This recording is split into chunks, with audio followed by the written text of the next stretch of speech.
प्रसंग चल रहा था। देवाधिदेव महादेव आदि गुरु भगवान शंकर का अपमान किया दक्ष ने। जब ये प्रजापति पद में हुए तो सभा हुई। उस सभा में सब महान जन पधारे, भगवान श्री हरि नहीं आए थे।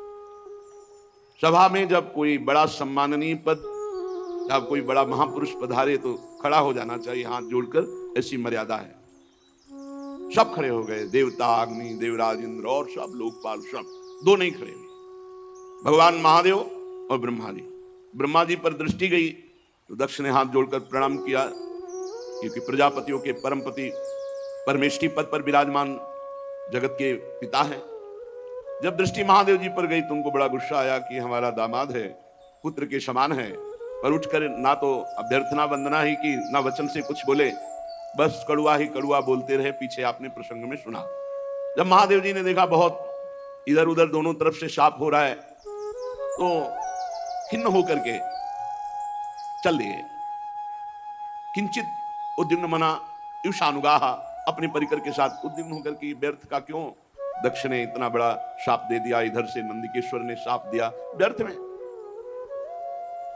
बहुत काल व्यतीत हो गया। वो भगवान शिव से बड़ा द्रोह करते दक्ष।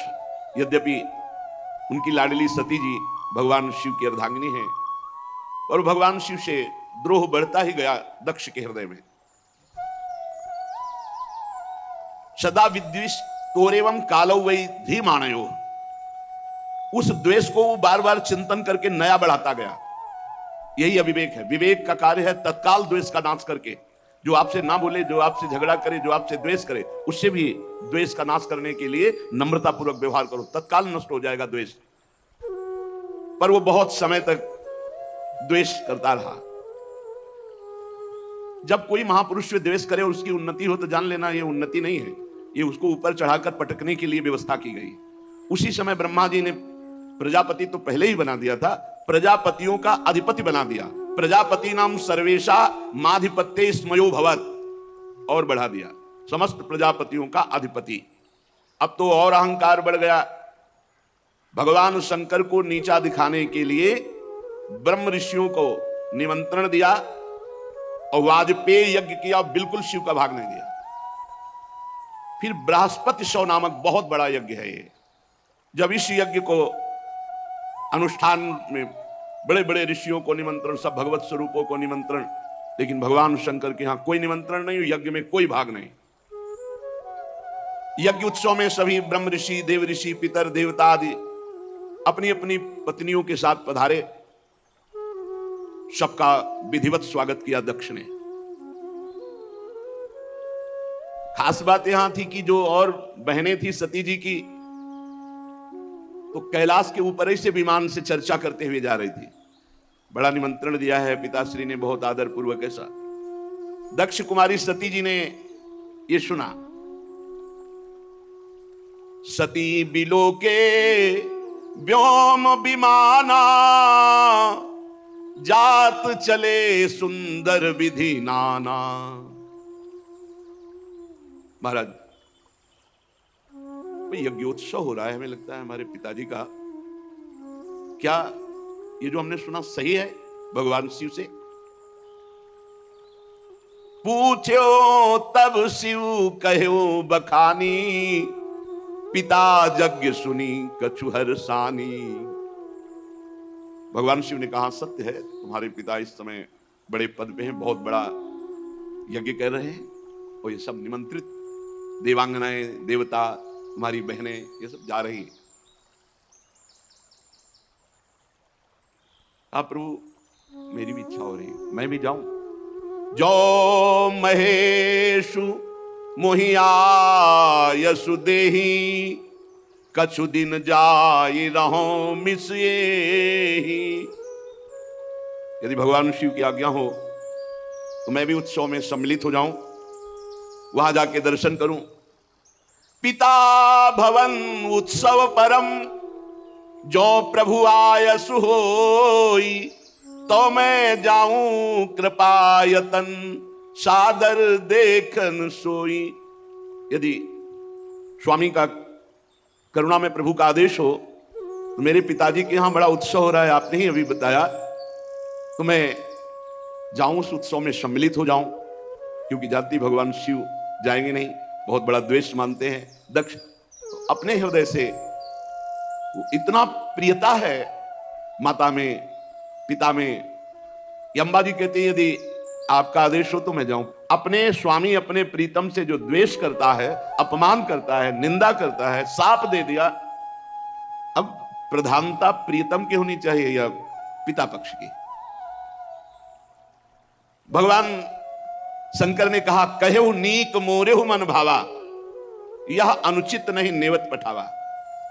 ठीक कह रहे हो, मुझे भी अच्छा लग रहा है, अपने पिता के यहां जाना चाहिए, पर उन्होंने निमंत्रण नहीं दिया। सबको विश्व में निमंत्रण दिया है, पर हमें निमंत्रण नहीं दिया। ब्रह्म सभा हमसन दुख माना, तेहि ते अजहु करहि अपमाना। ब्रह्म सभा में एक बार तब से लेकर अभी तक वो द्वेष ही द्वेष कर रहे हैं और अपमान करते जा रहे हैं। जो बिनु बोले जाहु भवानी, रही नसीलु स्नेहु न कानी।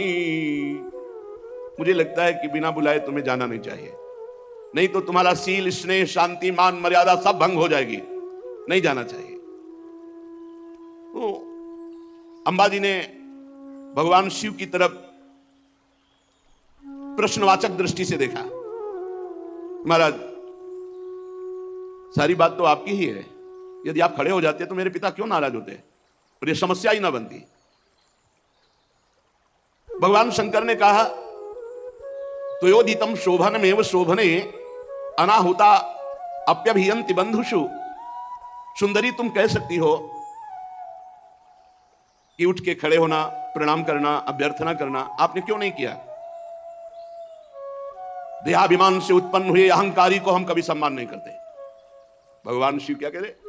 देहाभिमान जिसके छाया है, ऐसे अहंकारी, मदाभिमानी, द्वेषी, इनका हम सम्मान नहीं करते। विद्या, तपस्या, धन, सुदृढ़ शरीर, जवान अवस्था और उच्च कुल, ये 6 सत्पुरुषों में तो गुण का काम करते हैं, पर यही अगर नीच स्वभाव वालों में आ जाएं तो अभिमान बढ़ा देते हैं और दोष का काम करते हैं। उनकी विवेक शक्ति नष्ट हो जाती है और वो महापुरुषों का भी अपमान कर देते हैं। इसी से जिन्हें तुम अपना बांधव समझ रही हो, वो हमें शत्रु समझ रहे हैं। तुम्हें नहीं जाना चाहिए। बाण से बिंदने पर हृदय में उतना कष्ट नहीं होता जब प्रियजनों के द्वारा बाणी से हृदय भेद दिया जाता है। रात दिन वो बाणी वाले दुख देते रहते हैं, पीड़ा देते रहते हैं। सुंदरी, तुम जानती हो कि तुम्हारे पिता बड़ी उन्नति को प्राप्त हैं। वे तुम्हें बहुत प्रेम भी करते थे, अब नहीं करेंगे, क्योंकि तुम मेरी अर्धांगिनी हो। तुम्हें मान नहीं मिलेगा, क्योंकि मुझसे वो द्वेष करते हैं। जीव की वृत्ति के साक्षी अहंकार शून्य महापुरुषों की समृद्धि को देखकर हृदय में संताप और इंद्रियों में वृथा होती है अहंकारी को। जैसे दैत्यगण हरि से द्वेष करते हैं, ऐसे अहंकारी महापुरुषों से बिना कारण के द्वेष करते हैं, उनकी निंदा करते हैं, उनका अपमान करते हैं। सुमध्य में सुंदरी, ये सम्मुख जाना, नम्रता दिखाना, खड़े होना, प्रणाम करना, ये लोक व्यवहार है। तत्वज्ञानियों के द्वारा ऐसा नहीं होता। तत्वज्ञानी बहुत अच्छे ढंग से लोक व्यवहार का निर्वाह करते हैं। क्या? वो अंतर्दृष्टि से आत्मभाव में भगवान वासुदेव का ही नमन करते हैं, किसी दूसरे का नहीं। परम पुरुष वासुदेव को प्रणाम कर लिया, सबका प्रणाम हो गया। हम देहाभिमानियों का सम्मान नहीं करते। ना देहमानी ने, जो देह अभिमानी है ऐसों का सम्मान नहीं करते। पदाभिमानी, देहाभिमानी, इनका सम्मान नहीं करते। भगवत ऋषि जी ने भी कहा है, भूत भविष्य लोक 14 में भये हुए हरि प्यारे, 300 व्यवहार हमारो अभिमानिन ते न्यारे। अभिमानी भगवान शंकर ने भी कहा। सबके अंतःकरण में विशुद्ध भगवान वासुदेव विराजमान है। उन्हीं वासुदेव का नमस्कार, सबका नमस्कार। जैसे मूल में जल चढ़ा दो, सब जगह पहुंच जाता है। हम तो सिर्फ भगवान इंद्रियातीत वासुदेव को नमस्कार करते हैं, दूसरे को नहीं। इसलिए विचार करो, प्रजापतियों के यज्ञ में मेरा क्या अपराध था? मेरे प्रति कटुवाक्य तिरस्कार, अपमान, निंदा, शाप, ये सब क्या? दक्ष यद्यपि तुम्हारे शरीर को उत्पन्न करने वाला पिता है तो भी मेरे से शत्रुता का भाव रखता है, इसलिए तुम्हें बिल्कुल नहीं जाना चाहिए। यदि ब्रजिष्यसि, यदि जाओगी तो मद्वचो भद्रम भवत्या न ततो भविष्यति संभावितस्य स्वजनात् पराभवो यदा सा सद्यो मरणाय कल्पते। यदि मेरी बात मान लो करके तुम नहीं जाती हो तो बड़ा मंगल होगा, और अगर मेरी बात की अवहेलना कर दी और तुम चली जाती हो तो इतना ध्यान रखो, प्रतिष्ठित व्यक्ति का जब अपने प्रियजनों के द्वारा अपमान होता है तो उसका एक ही निर्णय निकलता है, मृत्यु। संभावितस्य स्वजनात् पराभवो यदा सा सद्यो मरणाय कल्पते, स्पष्ट भगवान शिव ने कह दिया। इसका परिणाम मृत्यु ही होगा अगर मनमानी करोगी तो। भगवान शंकर मौन हो गए। सती जी ने फिर दृष्टि से देखा, इस बार थोड़ा रुद्र दृष्टि थी, प्रश्नवाचक दृष्टि थी। इस बार मानो प्रश्न था कि हमने तो शास्त्रों में सुना है कि गुरु के यहां बिना बुलाए जाना चाहिए, पिता माता के यहां बिना बुलाए जाना चाहिए। तो यदि मैं बिना बुलाए जाती तो कोई दोष थोड़ी, शास्त्रीय दोष भी नहीं है, क्योंकि भगवान शंकर ने कहा जो बिन बोले जाओ भवानी राहे न सील स्नेह न कानी। तो सती जी ने मानो प्रश्न किया कि क्या अपने पिता माता के पास बिना बुलाए जाना कोई दोष है? गुरु जी के यहां निमंत्रण न मिलने पर भी जाना चाहिए, यही मर्यादा है। ये नहीं कि तुम्हें बुलावे प्रार्थना करें तब नहीं। जदपि मित्र प्रभु पितु गुरु गेहा जाई बिनु बोले हूं न संदेहा।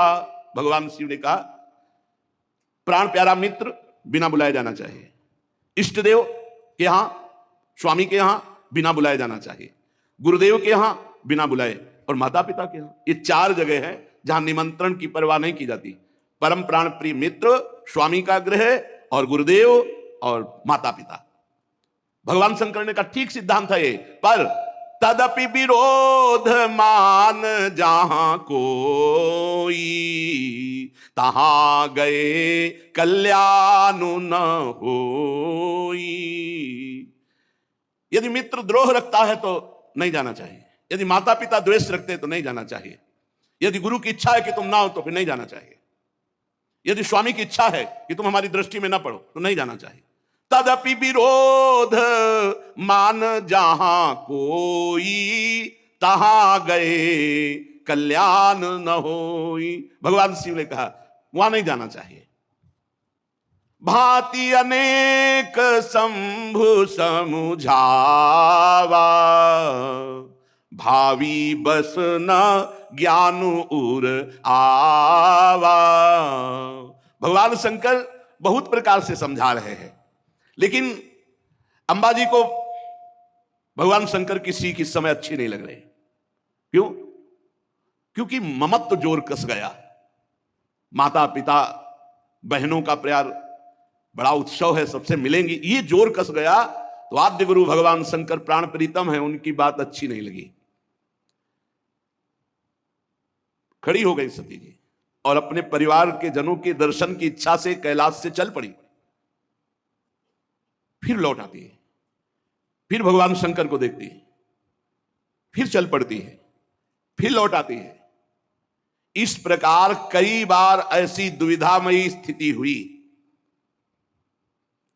बंधुजनों की प्रबल मिलने की इच्छा और महादेव जी नाराज ना हो जाए, ये ऐसी दुविधा दुचित स्थिति आ गई। बार बार निकलना, बार बार वापस आना। आखिरी बार भगवान की शंकर की तरफ रोष दृष्टि से देखा, कांपने लगा शरीर सती जी का, और ऐसा लगा मानो भस्म कर देंगी। ततो विनिः स्वस्य सती विहाय तम शोकेन रोषेण च दूयता हृदा। शोक क्रोध चित्त को बेचैन कर दिया और भगवान शंकर की तरफ रुद्र दृष्टि से देखा। आखिरकार जिन भगवान शिव ने अपना अर्धांग उनको बनाया, उनको छोड़कर वो लंबी लंबी सांस लेती हुई माता पिता के घर की तरफ चल पड़ी। जब देखा महादेव जी ने कि अब सती जी तो रुकेंगे ही नहीं, तो कई हजार रुद्रगणों को आदेश किया और अपने निजी वाहन वृषभराज नंदकिशोर को आदेश किया, जाओ तुरंत जाओ। हजारों भगवान शिव के पार्षद माताजी से विनय की कि वाहन पर विराजमान हो। अपने वाहन पर नहीं माताजी जा रही, भगवान शिव के वाहन नंदकिशोर वृषभराज पर विराजमान हुई। मैना, पक्षी, गेंद, दर्पण, जितना सामग्री श्रृंगार की, श्वेत छत्र, चवर, माला, राजचिन्ह, दुंदुभी, शंख, बांसुरी और हजारों की संख्या में शिव पार्षद आसपास से, ये भगवान शिव ने अपनी तरफ से। माताजी आखिरी बार तो बहुत रुद्र दृष्टि देख करके गई। अब जब सेवकों के साथ यज्ञशाला में प्रवेश किया तो वहां ब्राह्मण लोग वेद ध्वनि उच्च स्वर से होड़ लगी हुई थी। देखा स्वर्ण, डाब, चर्म आदि के जो मिट्टी काठ आदि के पात्र, अलग अलग सब देवताओं का भाग, सबकी व्यवस्था, लेकिन पूरी यज्ञ में कहीं भी भगवान शंकर का कोई स्थान नहीं, कोई भाग नहीं। सती जी को जे ही दक्ष ने देखा तो बड़े क्रोध दृष्टि से देखा और कोई आदर नहीं, कोई बातचीत नहीं। सती जी ने देखा, अरे मेरे प्रीतम का कहीं यज्ञ में कोई भाग नहीं और ये पिता होकर मेरे साथ ऐसा बर्ताव।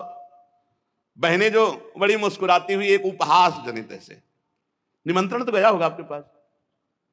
सती जी हमारे पास, हमारे लिए तो वाहन भी गया था, व्यवस्था भी गई थी। अच्छा भले आ गए, उपहास। केवल एकमात्र सती जी की माता उस सहृदय प्रेम से मिली। सादर भले ही मिली एक माता, भगिनी मिली बहुत मुस्काता। दक्षिण कछु पूछी कुशलाता, सती बिलो की जरे सब गाता। सती जाई देख्यू जब जागा, कतहु न दीख शंभु कर भागा। तब चित चढ़े जो शंकर कहेऊ, प्रभु अपमान समुझी उर दहेऊ। सती जी ने देखा कि बहनें मुस्कुरा करके मिल रही हैं, पिता तो देखते ही जल गया और भगवान शंकर का कहीं कोई भाग नहीं। बहुत क्रोध आया, मानो संपूर्ण लोगों को अंबा भस्म कर देंगी। दक्ष की तरफ देखकर कहा, कर्म मार्ग के अभ्यास में घमंडी शिव जी से द्वेष करता है। तब तक मर्यादा रहती जब तक इष्ट पर प्रहार न हो। अगर इष्ट के संबंध पर प्रहार हो तो जैसे पिताश्री कह के बात करने वाले प्रहलाद जी ने दैत्यराज कह के बात किया, ऐसे का कर्म मार्ग के अभ्यास में लगा हुआ घमंडी तो भगवान शिव से द्रोह करता है। लड़खड़ा रही थी क्रोध में वाणी अंबाजी की, तू पिता है, क्या तू जानता है भगवान शंकर से बड़ा कोई इस सृष्टि में है? नायस्ते लोकेस्त्यतिसायनः प्रियस तथा प्रियो देह भृताम प्रियात्मना, तस्मिन् समस्त आत्मनि मुक्त वैरिके ऋते भवंतम कतमः प्रतीपयेत। तू जानता है जिनका न कोई प्रिय है ना प्रिय है, सदैव अपने आत्म स्वरूप में निमग्न रहते हैं, उनसे वैर किया तूने? सर्व कारण परम ईश्वर भगवान शिव से तेरे जैसा घमंडी और कौन हो सकता है जो वैर करे? ब्राह्मणों, तुम लोग दोष देख रहे हो फिर भी यज्ञ करा रहे हो। साधारण पुरुष ऐसा नहीं कर सकता। जिस यज्ञ में भगवान शिव का भाग नहीं दिया गया, अहंकार पूर्वक करता है, वो यज्ञ कैसा? इसका मतलब तुम सब दंड के भागी बनोगे। खेद है, महापुरुषों का अपराध जिस सभा में होता है और सभा सहती पूरी सभा को दंड भोगना पड़ता है, पूरी सभा को। जो दुष्ट मनुष्य स्वरूप इस शरीर को आत्मा मानता है और भगवान शिव से या महापुरुषों से द्रोह करता है, निंदा करता है, उसका सर्वनाश निश्चित होता है। महापुरुष नहीं करते कुछ, उनकी चेष्टा पर ध्यान भी नहीं देते, परंतु उनके चरणों की धूल उस महान अपराधी को भस्म कर देती, नष्ट कर देती है। महापुरुषों की निंदा जैसा जघन्य कार्य इन देहाभिमानी को ही शोभित होता है। शिव, ये दो अक्षर एक बार जिसकी मुख से निकल जाए तत्काल समस्त पापों का नाश करके परम पद प्रदान कर देते हैं। शिव, भगवान शंकर की आज्ञा का कोई उल्लंघन त्रिभुवन में कर सके? पवित्र कीर्ति मंगल में मेरे स्वामी शंकर से द्वेष करता है पिता, तू अमंगल रूप है, तेरा सर्वनाश निश्चित है। अंबाजी बोली, अरे भगवान शिव तो महापुरुषों के भी महापुरुष है, जिनका मन मधुकर ब्रह्मानंद रस में डूबा रहता है, जिनके चरणों की सेवा के लिए सनक सनंदन सनातन सनत कुमार बड़े बड़े ब्रह्म ऋषि याचना करते हैं। उन विश्वबंधु विश्वात्मा भगवान शिव से वैर तेरे जैसा अहंकारी ही कर सकता है। अरे भगवान शिव स्मशान भूमि की चिता को लगाते हैं, नरमुंडों की माला पहनते हैं, जटा बिखेरे भूत पिशाच साथ रखते हैं, पर उनके चरणों से गिरे हुए निर्माल्य को ब्रह्मा आदि बड़े बड़े देवता मस्तक पर धारण करते हैं। निरंकुश धर्म मर्यादा विहीन अय दक्ष, जब मेरे स्वामी ये कहेंगे आओ दक्षायणी, तो मैं सुन नहीं पाऊंगी, क्योंकि शरीर से तेरा संबंध है और तू मेरे प्रीतम से द्रोह करता है, निंदा करता है। जब अपने स्वामी की कोई निंदा करे तो शरीर में सामर्थ्य हो तो उसकी जबान काट ले, नहीं तो कान बंद करके निकल जाए। अंबाजी कह रहे करुणों पिधाए निर्याद्यत कल्प ईशे धर्मा वितर ऋणभीर नभिरस्य माने छिंदात प्रसई रुसती मसतिम प्रभु से जिभ्याम, या तो कान में अंगुली डाल करके सभा से निकल जाए और या उसकी जबान काट दे जो अपने इष्ट की अपने स्वामी की निंदा कर रहा हो। बकवाद करने वाली अमंगल रूप दुष्ट जिभ्या को काट डाले। दोनों इस समय में नहीं कर सकती, ना कान में अंगुली डाल के यहां से जा सकती हूं और ना तेरी जबान काट सकती हूं, इसलिए मैं अपने प्राण तो दे सकती हूं।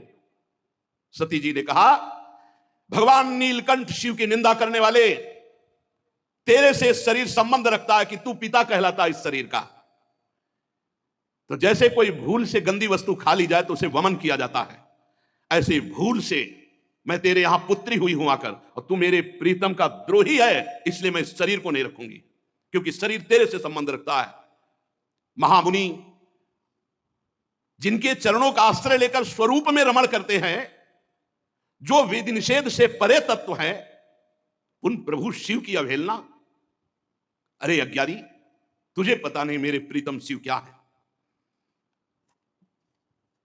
पिताजी,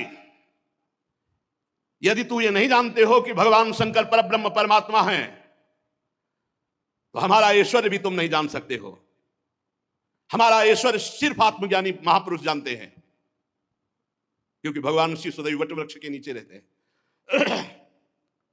चिता की राख, मुंडों की माला, चंद्रमा मस्तक पर, गंगा जी जटाओं पर, हर समय ध्यानस्थ या भगवत चर्चा परायण, कोई लौकिक सामग्री नहीं, और जो झुका उसे विश्व बंदनी बना दिया, महाऐश्वर्य में बना दिया। सती जी कहती है पिताजी हमारा ऐश्वर्य अव्यक्त है, आत्मज्ञानी ब्रह्मबोध संपन्न महापुरुष हमारा ऐश्वर्य जान सकते हैं, तुम्हारे जैसे देहाभिमानी नहीं।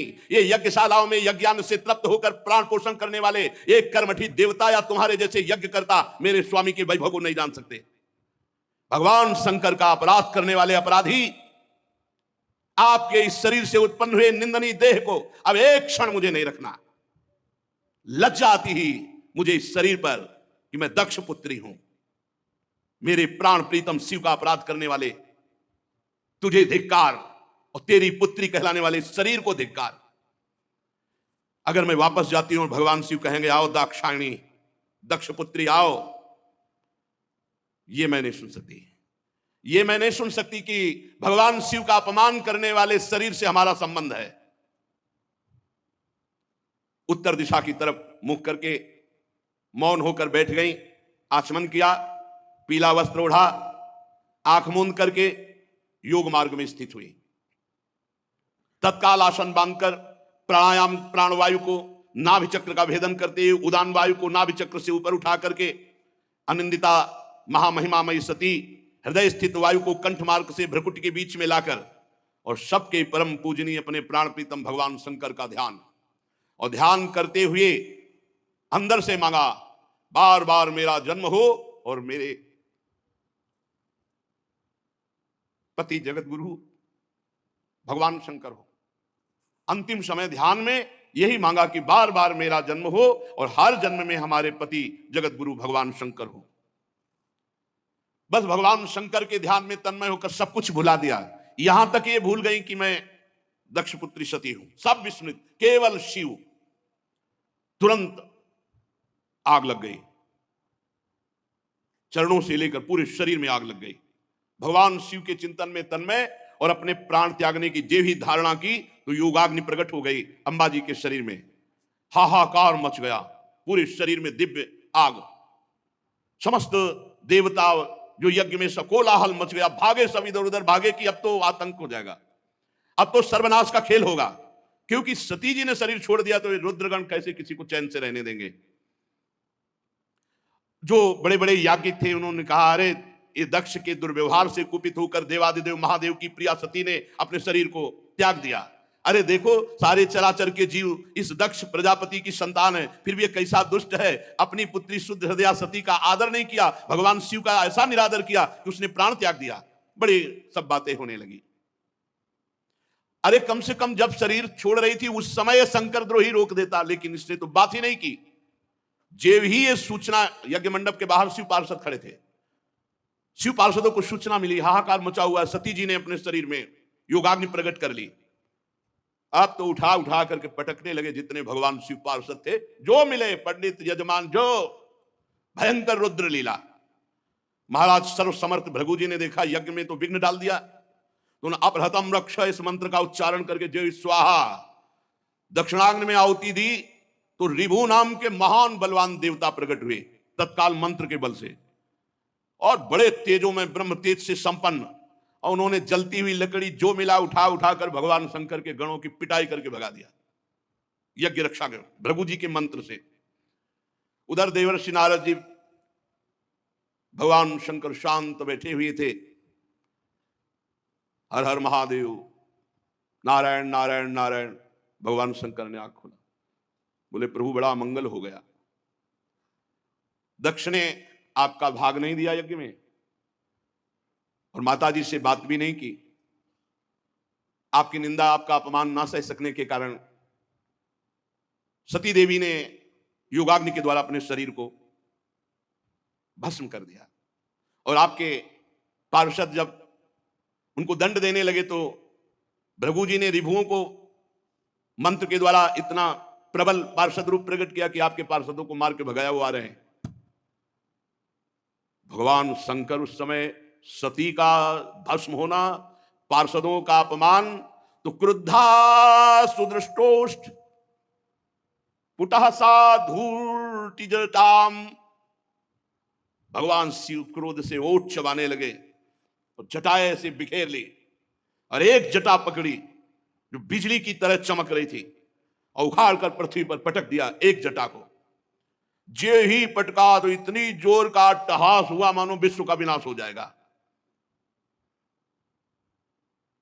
देखा, देखते देखते जमीन से आकाश को चीरते हुए इतना भयानक वीर, इतना शरीर विशाल था कि ऐसे देखो तो छाती स्वर्ग तक पहुंच चुकी थी।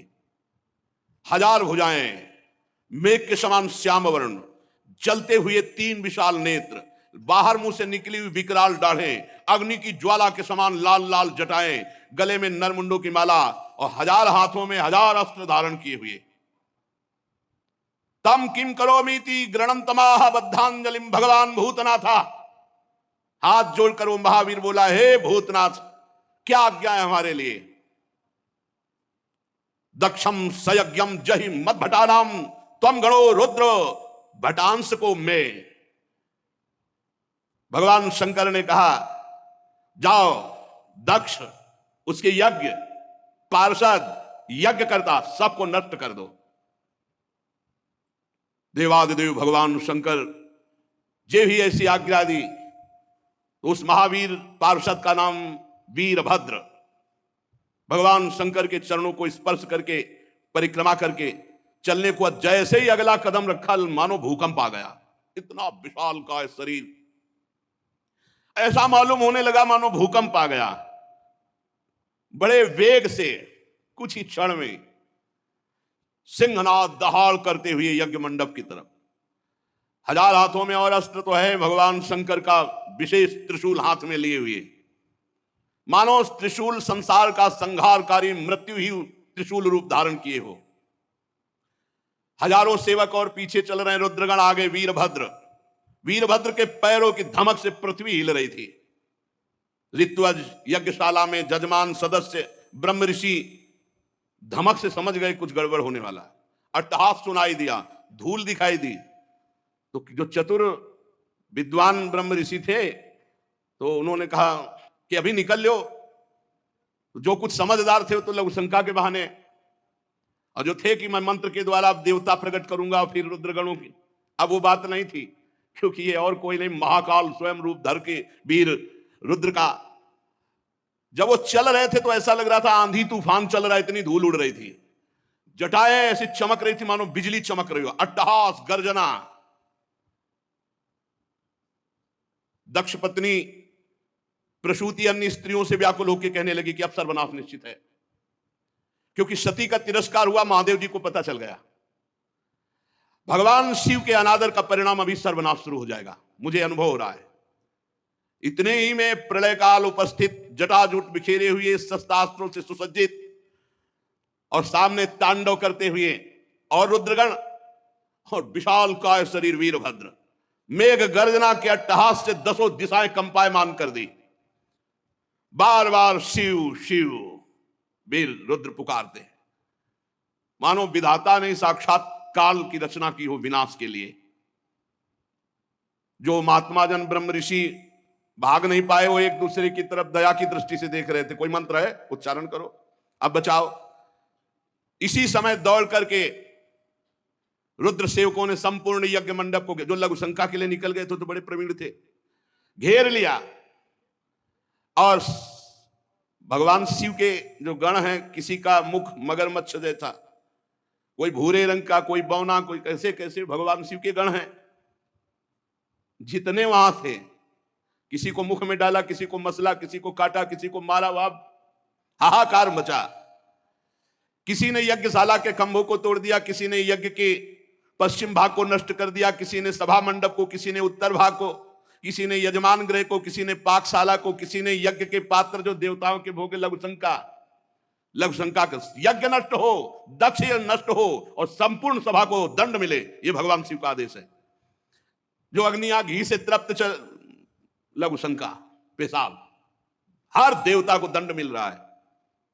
यहां भगवान शिव का तांडव शुरू। रुजुर यज्ञ पात्राणि तथैकेगाग्नीन नाशयन कुंडेषु मूत्रयन केचित दुर्वेद मेखला।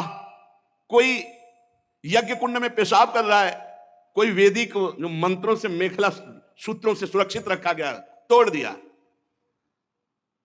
कोई भी अग्नि वहां सुरक्षित नहीं थी जिसमें लघुशंका न की, सब बुझा दी। जो बड़े बड़े ऋषि शुरुआत लिए थे, पकड़ पकड़ के दाढ़ी मार पिटाई दक्षगण। भगदड़ मच गई पूरी यज्ञशाला में। जो देवता भागे उठा के पटक दिया। मणिमान जी ने भृगु जी को, जो देवता विभू प्रकट किए थे, बांध लिया, उठा के पटक दिया और छाती में धर करके चरण उनकी दाढ़ी उखाड़ी। चंडीस ने पूखा को, जब साप दे रहे थे ना, देखते तो हंस रहे थे, जब सती जी नाराज होकर बोल रही थी तब हंस रहे थे। तो चंडीस ने पहला घूंसा मारा कि 32 उनके बाहर निकल आए, जो पूषा देवता थे। नंदीश्वर ने भग देवता को पकड़ा हो, आंख दिखा दिखा के दोनों आंखें फोड़ दी। और वीरभद्र ने प्रजापति दक्ष को ऐसे, जैसे बाज अपने पंजे में पकड़ लेता छोटे पक्षी को, ऐसे दक्ष प्रजापति को पकड़ा। भगवान शंकर के रुद्रों की जो सेना थी, भयंकर लीला शुरू हुई। बड़े बड़े देवता गिरा के मार पत्थर कुचल रहे हैं। जितने ऋत्वा सदस्य देवता जितने आए हुए निमंत्रण में थे, कोई ऐसा नहीं जिसको पीटा ना हो, जिसके अंग भंग ना हो गए हो। भगदड़ मच गई पूरी, किसी को भागने नहीं, आसपास से घेरे हुए। भृगु जी शुरुआ हाथ में लिए थे। वीरभद्र का बड़ी लंबी दाढ़ी उखाड़ ली। जो प्रजापति ऐसे मुझ छठे हुए सब बैठे थे, महादेव जी के पार्षदों ने मुझ उखाड़ ली, किसी की दाढ़ी उखाड़ ली, दांत तोड़ दिए, आंख फोड़ दिए। भारी देवादिदेव महादेव जी के पार्षद इस समय न कोई मंत्र काम कर रहा है ब्रह्म ऋषियों का, न साप काम कर रहा है कि जाओ कुछ नहीं, जल लिए रहो हाथ में, कुछ रहे। ये शिव प्रताप है। महादेव जी के जो कटु वचन सुन रहे थे कानों में, काने छेद दिए। जो हंस रहे थे दांत तोड़ दिए। वीरभद्र उठा के पटक दिया दक्ष को, छाती पे घुटना रखा और मंत्रों से इतना सुदृढ़ यजमान को कर दिया गया था कि काल भी नहीं मार सकता अस्त्र के द्वारा। अब एक विशेष तलवार से उन्होंने, लेकिन खरोच भी नहीं लगी दक्ष के गले में। हर शस्त्र का प्रयोग किया वीरभद्र ने, लेकिन मंत्रों के बल से जजमान सुरक्षित थे, दक्ष का एक रोम भी नहीं काट पाए।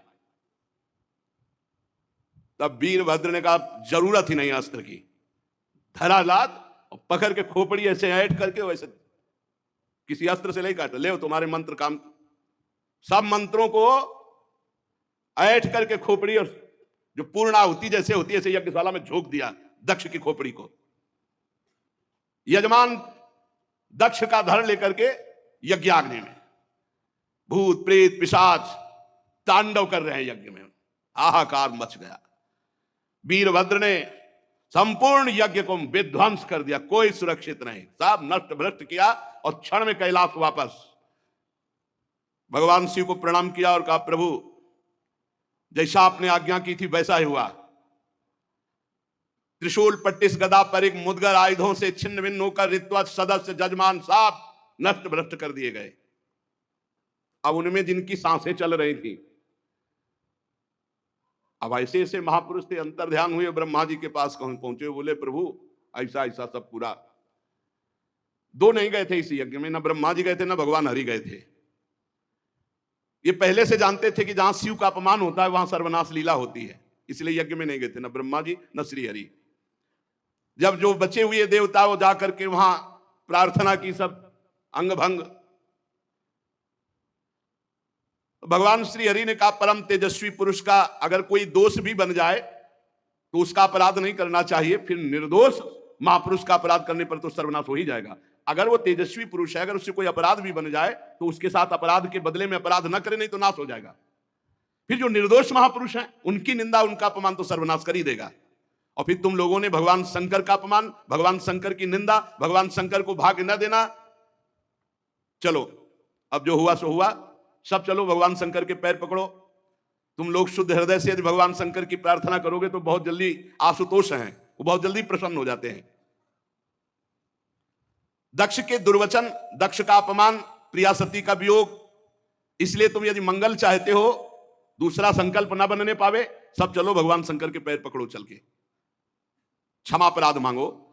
अगर दूसरी बार कुपित हो गए तो लोकपालों के सहित लोक के लोक भस्म हो जाएंगे, किसी की ताकत नहीं कि बचा सके।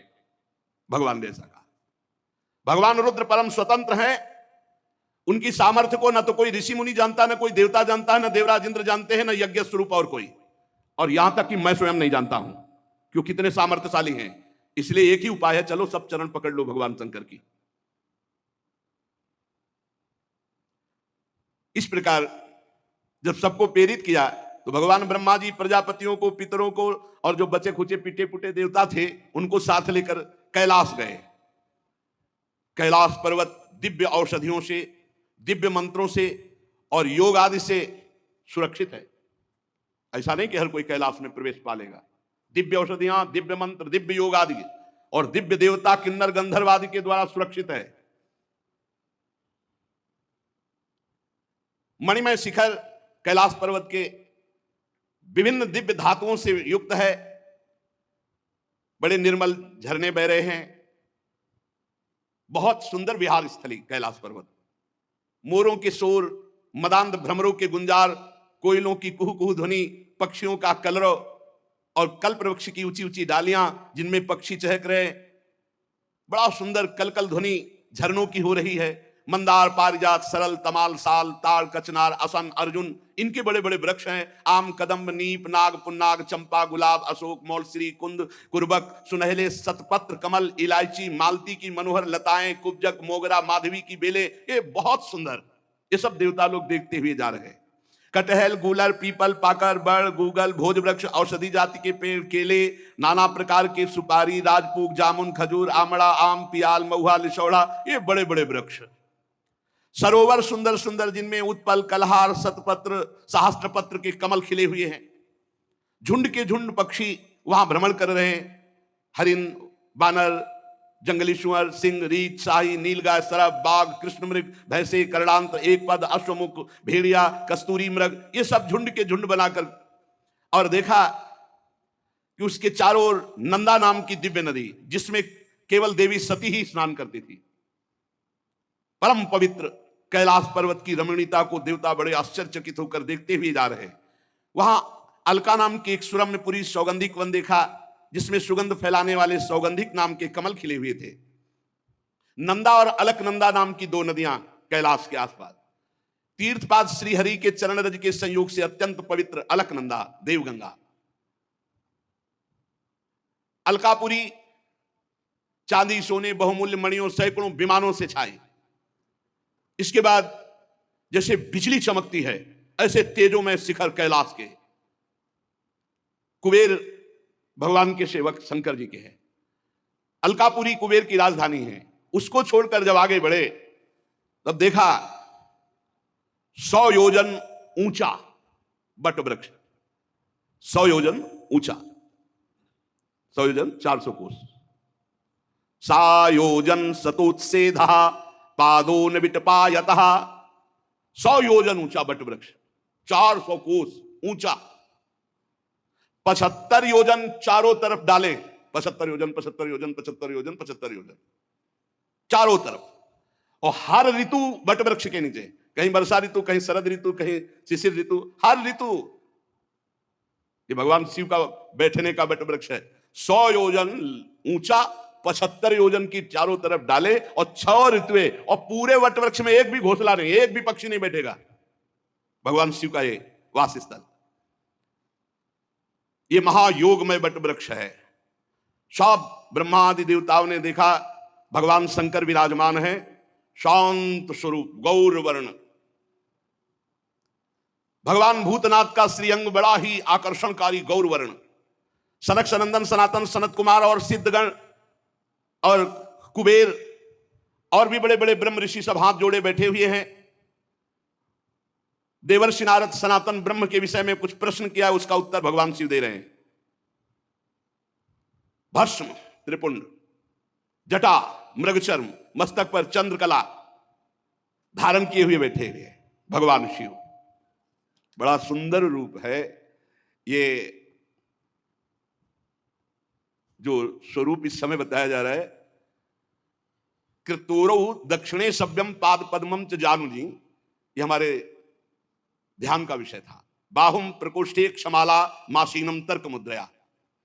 बायां चरण, दायां चरण ऐसे हिलगा हुआ है, बायां चरण दाहिनी जांग पर है और बायां हाथ बाएं घुटने पर। यहां कलाई में रुद्राक्ष की माला और तर्क मुद्रा से भगवान शिव ऐसे बाएं, इसमें बायां पैर दाहिनी जांग पे, दाहिना चरण हिलग रहा है। और योग पट्ट कहते हैं काठ की बनी हुई टहनी, टेकनी जिसमें ऐसे वो ऐसे दाहिनी तरफ लगी हुई। बड़े बड़े देवता, मननशील मुनि, बड़े बड़े लोकपाल सब हाथ जोड़े खड़े हैं, ऐसी मुद्रा में उपदेश कर रहे हैं। यहां रुद्राक्ष की माला, ज्ञान मुद्रा, आशीष मुद्रा, अर्धनेत्र खुले हुए, बाएं चरण को दाहिनी जांग पर और दाहिना चरण हिलगा हुआ। वो ऐसा अद्भुत गौरवर्ण स्वरूप, यही ध्यान का विषय था। समस्त देवता दैत्यों के अधिपति ब्रह्मादि सब महादेव जी के चरण कमलों की वंदना की। जी देखा ब्रह्मा जी आए, भगवान शिव आसन से खड़े हो गए और सिर झुकाकर ब्रह्मा जी की वंदना की। चारों ओर महर्षियों से, अन्य सिद्ध गणों से सब घिरे हुए महादेव जी को, और ब्रह्मा जी भी नमस्कार मुद्रा में, भगवान शिव ब्रह्मा जी को नमस्कार। चंद्रमौली भगवान शिव बड़ी गंभीर मुद्रा में से हंसते हुए ब्रह्मा जी ने कहा, जाने त्वामीशं विश्वस्य जगतो योनि बीजयो शक्ति शिवस्य च परम यत्तत् ब्रह्म निरंतरम। मैं जानता हूं स्वामी, आप संपूर्ण जगत के रचयिता है, पालन करता है और संहार करता है। ब्रह्मा जी कह रहे हैं विश्व की योनि शक्ति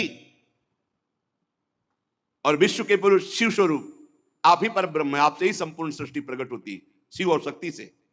भगवान आप शिव शक्ति से संपूर्ण लीला करते हुए इस जगत को मकड़ी के जाले के समान प्रकट करते हैं, इसी पर खेलते हैं। आपकी ही बांधी हुई वर्णाश्रम धर्म की मर्यादा है। महामंगल में महेश्वर जो आपकी आराधना करते हैं वो स्वर्ग चाहे तो स्वर्ग, मोक्ष चाहे तो मोक्ष, धन चाहे तो धन, जो चाहे आप प्रदान करते हैं। महानुभाव, हम सब आपको प्रणाम करते हैं, अपने आप को आपके चरणों में समर्पित करते हैं। प्रभु, ये पशु स्वभाव वाले लोगों की गलती पर आप क्रोध ना कीजिए। प्रभु, आप कृपा कीजिए। ये देहाभिमानी लोग, इनकी नियत अच्छी नहीं होती। ये दूसरों की उन्नति देखकर रात दिन कुढ़ा करते हैं और बड़े मर्मभेदी अज्ञानी दुर्वचन बोलते रहते हैं। प्रभु, आप जैसे महापुरुषों को इनको दंड देना उचित ही है, पर अब शांत हो जाइए। प्रभु, ये अज्ञान के द्वारा मारे हुए हैं। देवाधिदेव भगवान, आप प्रसन्न होइए। ब्रह्मा जी ने, समस्त देवताओं ने बड़ी प्रार्थना की। कहा, प्रभु यदि आप प्रसन्न हैं तो भग देवता के नेत्र फोड़ दिए गए, उनके नेत्र मिल जाएं। भृगु जी की दाढ़ी जम आवे, जिन जिन के दांत मुंह आंख सब तोड़े गए हैं, सब देवता, सबके अंग ठीक हो जाएं। रुद्रदेव, जो जहां घायल हुआ है, जो जहां मारा गया है, वो वहीं से जी जाए, उसके अंग जग जाएं। और प्रभु अब कृपा करो, जजमान भी जिंदा होना चाहिए, यज्ञ भी पूरी होनी चाहिए। महादेव जी ने कहा, मैं किसी पर नाराज नहीं होता हूं। देखो, भगवान शिव ने कहा, मैं किसी पर नाराज नहीं होता हूं। इत्यजे नानु नीतेन भवेन परितुष्यता, नागम प्रजेश बाला नाम वर्णये नानु चिंतये, क्योंकि मैं जानता हूं देव मायाभिभूता नाम दंडस्तत्र धतो मया। ये अपराधी लोग अपने कर्म के परिणाम में खुद नष्ट हो जाते हैं, मैं नाराज नहीं होता हूं। मैं तो केवल ये सावधान करता हूं कि तुम्हारा कर्म ही दंड रूप भयंकर धारण करके तुम्हें नाश कर देगा। ये उनका कर्म ही था जो वीर रुद्र के रूप में गया और नाश कर दिया। चलो, सबके अंग भंग जिनके हुए हैं, सबके अंग नवीन जागृत हो जाएं। जागृत हो गए। भग देवता, मित्र देवता, भृगु, जिसका जो जो कुछ नष्ट हुआ, वो सबके पूषा के दांत नए नहीं लगेंगे। अब हलवा का भोग लगेगा इनको। बहुत खिल्ली उड़ा रहे थे, इनके दांत नहीं आएंगे केवल, और सबके अंग आ जाए। अब इनके पिसा हुआ भोग लगेगा। और दक्ष प्रजापति का सिर तो जल गया, बकरे का सर लगा दिया जाए, भगवान शिव ने कहा, और यज्ञ पूरी की जाए, और यज्ञ का आखिरी भाग मेरा, तो यज्ञ पूरी हो जाएगी। जिनकी भुजाएं टूट गई हैं याज्ञिकों में से, तो अश्विनी कुमार की भुजाओं से। भृगु जी की दाढ़ी भृगु जी जैसी नहीं जगेगी, बकरी जैसी जगेगी। याद तो रहेगा इनको। भगवान शंकर के वचन सुनकर ब्रह्मा जी बोले, धन्य है, धन्य है। अरे किसी तरह प्रसन्न तो हो गए। धन्य नहीं तो दोबारा तीसरा नेत्र खोल देते तो लोक और लोकपाल सब भस्म हो जाते। शिव है, शिव जो इनको जानते नहीं है बोले भगवान शंकर अपने में आ जाए तो कोई है ही नहीं, कोई है नहीं, कोई नहीं है मगर अपने भोले हैं, बस इतनी बात समझो। इसीलिए इनकी कृपा से ही सब कुछ प्राप्त होता है। हरि की प्रसन्नता, हरि की भक्ति, हरि का प्रेम। आप जानते हो राधा वल्लभ जी कौन है? इन्हीं की आत्मा है, इन्हीं से प्रकट हुए हैं, इन्हीं से प्रकट हुए। भगवान शिव है। भगवान शिव ने जब ऐसा भगवान शंकर के वचन सुनकर के कि भगवान शिव प्रसन्न हो गए, धन्य है, धन्य है सब देवता, अब वैसा ही किया गया। महादेव जी से कहा गया कि यज्ञशाला में पधारो, तो ब्रह्मा जी लेके गए महादेव जी को यज्ञशाला में। भगवान शंकर की दृष्टि पड़ते ही सब जीवित हो रहे हैं जितने मारे गए थे, और जैसा जैसा विधान किया वैसा सबके अंग। अब एक जो यज्ञ पशु बकरा, वो उसका सर दक्ष के गर्दन में जोड़ा गया। जे ही जोड़ा गया तो शिव दृष्टि पड़ते ही उठ गए। बहुत कड़ुआ बोलते थे। शिव को देखा, अब तो हृदय एकदम। महादेव जी की स्तुति करना चाहते थे, पर सती जी का स्मरण आने पर आंसू आ गए और चिल्ला चिल्ला करके वो रोने लगे। प्रेम विह्वल प्रजापति दक्ष जैसे तैसे अपने को रोका। अब बकरे की आवाज में क्या होता है स्तुति, बहुत जोर के बोलते थे। भगवान शंकर कुछ बोल ही नहीं पा रहे, तो भगवान शंकर ने सामर्थ्य दी। तब दक्ष बोले, भूयान अनुग्रह अहो भवता कृतो में दंडस्त्वया मयि भृतो यद्यपि प्रलब्धा ना ब्रह्म बंधुश्चवान भगवन् नवज्ञा तुभ्यम हरेश्च कुतएव धृत व्रतेषु। भगवान, मैंने अपराध किया है आपका, और आपने जो थोड़ी शिक्षा के लिए दंड दिया, इसको मैं कृपा मानता हूं। आज मेरा अहंकार नष्ट हो गया। आप और भगवान श्री हरि तो आचारहीन नाम मात्र के भी अपने जनों की उपेक्षा नहीं करते। फिर प्रभु हम तो यज्ञों के द्वारा आपकी ही प्रसन्नता के लिए आपकी आराधना करते हैं, आप हमें कैसे भूल जाएंगे। प्रभु आपने ही ब्रह्मा होकर सबसे पहले आत्म तत्व की रक्षा के लिए अपने मुख से विद्या तपस्या व्रतादि ब्रह्म ऋषियों को उत्पन्न किया। प्रभु मैं आपके तत्व को नहीं जानता हूं, मैंने भरी सभा में आपको अपने वचनों से बेधा था, किंतु आज मैं फल पा गया। अगर आप आशीष न देते तो आज के बाद शब्द ही नहीं निकलता। प्रभु मेरे अपराध क्षमा कर दो। पूज्यतम महानुभावों को अपने जनों के अपराध क्षमा करने ही पड़ते हैं। आप अपनी करुणा भरी दृष्टि से मुझे उबार लो। अब भी आपको प्रसन्न करने के लिए मेरे पास गुण नहीं है, बस आप अपनी कृपा से प्रसन्न हो जाओ, उदारतापूर्ण बर्ताव से प्रसन्न हो जाओ।